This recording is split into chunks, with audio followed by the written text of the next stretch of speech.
اور تم سے پہلے بھی پیغمبروں کا مذاق اڑایا جاتا رہا ہے، تو جو لوگ ان میں سے تمسخر کیا کرتے تھے ان کو اسی عذاب نے جس کی ہنسی اڑاتے تھے آ گھیرا۔ کہو کہ رات اور دن میں رحمان سے تمہاری کون حفاظت کر سکتا ہے؟ بات یہ ہے کہ یہ اپنے پروردگار کی یاد سے منہ پھیرے ہوئے ہیں۔ کیا ہمارے سوا ان کے اور معبود ہیں کہ ان کو مصائب سے بچا سکیں؟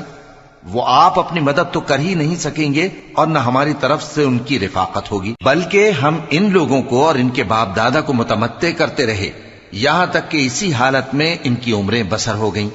کیا یہ نہیں دیکھتے کہ ہم زمین کو اس کے کناروں سے گھٹاتے چلے آتی ہیں؟ تو کیا یہ لوگ غلبہ پانے والے ہیں؟ کہہ دو کہ میں تم کو وحی کے مطابق خبردار کرتا ہوں، اور بہروں کو جب تنبیہ کی جائے تو وہ پکار کو سنتے ہی نہیں، اور اگر ان کو تمہارے پروردگار کا تھوڑا سا عذاب بھی پہنچے تو کہنے لگیں کہ ہائے کم بختی، ہم بے شک گناہگار تھے۔